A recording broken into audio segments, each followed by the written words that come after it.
kinyite. Githinjiro giki kia Isiolo ni kimwe gatagati ka inya iria ciakitwo gitaru kia rugongo rwa bururi na itanya ria guteithia ariithia a mahiu.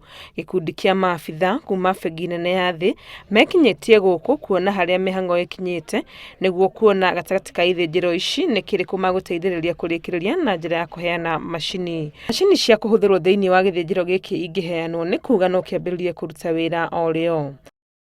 World Bank wamekaa wao wenyewe na wakasema hizi vichinjio 4 za Garissa, Isiolo, Marsabit na Wajir watakaa waone ni gani ndio iko na chanzo ama iko na nafasi nzuri ya kufaulu.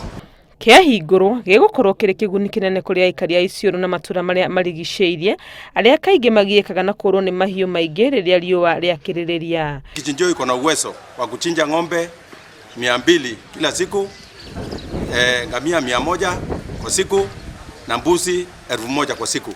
Hiyo itakuwa ni kichinjio ambayo itakuwa na manufaa kubwa kwa watu wetu.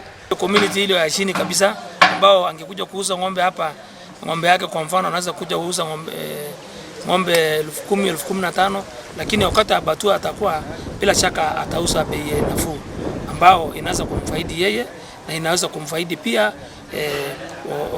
watu wengine ambao wako pamoja katika hii jamii.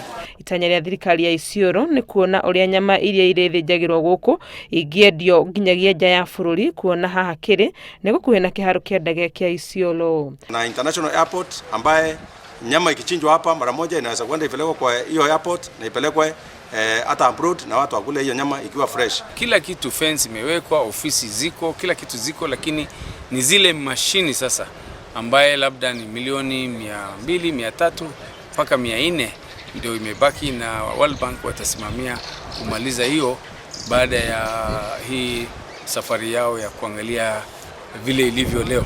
Muhioko wa thirikari ya Isiolo ni ati timu ino ya bengi ya thi yarikia kurora ithinjiro ici ciothe igukorwo igicagura guteithiriria giki kiao niguo kuhingurwo na ihenya o ta uria kwahoteka.